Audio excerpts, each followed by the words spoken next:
En las profundidades de una polvorienta y olvidada biblioteca en los confines de una ciudad olvidada por el paso del tiempo, aguardaba un libro diferente a cualquier otro. No tenía título visible en su lomo descolorido, ni autor conocido. Su encuadernación era de un cuero oscuro y granulado, frío al tacto, y extrañamente carecía de cualquier marca o adorno, salvo por unos sutiles grabados que parecían retorcerse y cambiar ligeramente al observarlos por un tiempo prolongado. La bibliotecaria, una anciana llamada Elena con ojos que parecían contener siglos de historias, siempre había advertido a los visitantes sobre ese libro. «Nunca lo toquen», decía con voz grave, «nunca abran sus páginas. Hay cosas que es mejor dejar dormidas». Por supuesto, como suele suceder, sus advertencias solo sirvieron para despertar la curiosidad de algunos incautos. Uno de ellos fue un joven llamado Mateo, un estudiante de historia local con una insaciable sed de conocimiento y una tendencia a descartar las supersticiones como cuentos de viejas.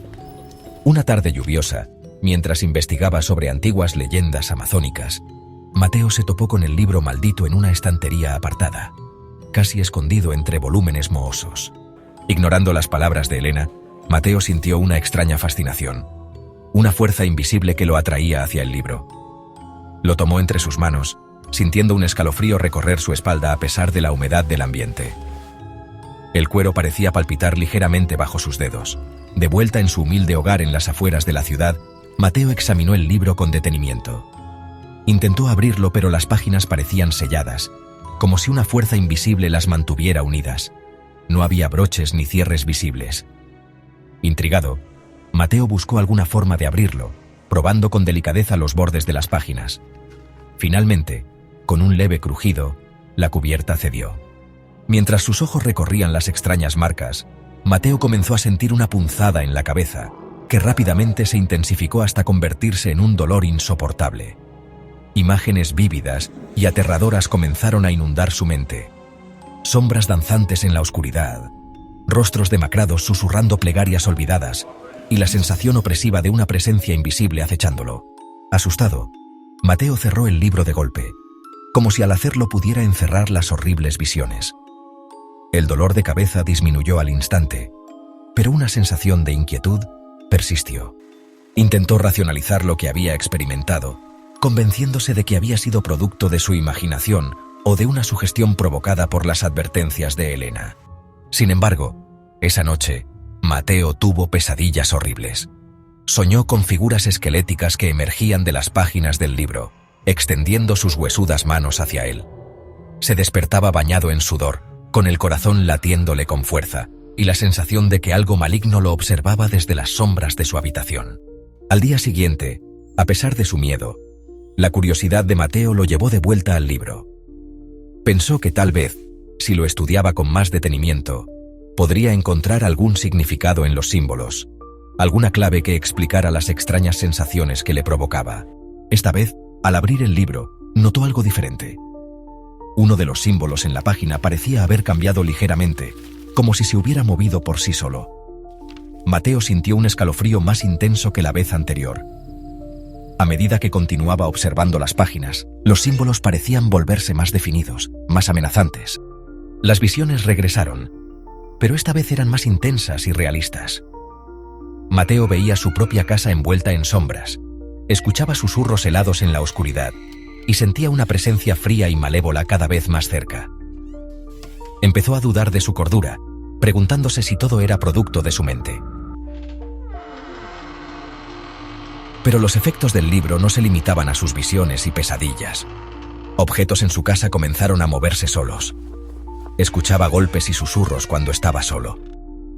Una noche, mientras leía el libro bajo la tenue luz de una vela, sintió una ráfaga de aire frío y vio cómo la vela se apagaba repentinamente, sumiéndolo en una oscuridad total y opresiva.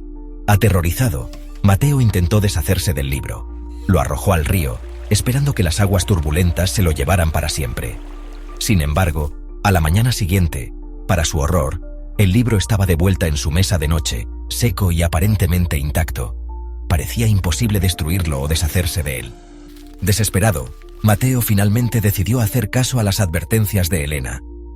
Corrió a la biblioteca, con el libro envuelto en un paño, como si al ocultarlo pudiera contener su maldad. Cuando le contó a Elena lo que había sucedido, la anciana lo miró con una tristeza profunda en sus ojos. Elena le contó a Mateo la historia del libro. Se decía que había sido escrito por un chamán oscuro hace siglos, utilizando rituales prohibidos y la esencia de entidades malignas. Cada símbolo era un conjuro, cada página un portal a un reino de pesadilla. Aquellos que lo abrían y se dejaban influenciar por su poder quedaban marcados, perseguidos por las fuerzas oscuras que el libro contenía. Juntos, Elena y Mateo se aventuraron en lo profundo de la selva buscando un antiguo altar de piedra escondido entre la vegetación. Llevaron consigo hierbas sagradas, velas hechas con cera de abejas nativas y otros objetos rituales. La atmósfera en la selva se sentía tensa y opresiva, como si la propia naturaleza estuviera consciente de la presencia maligna del libro.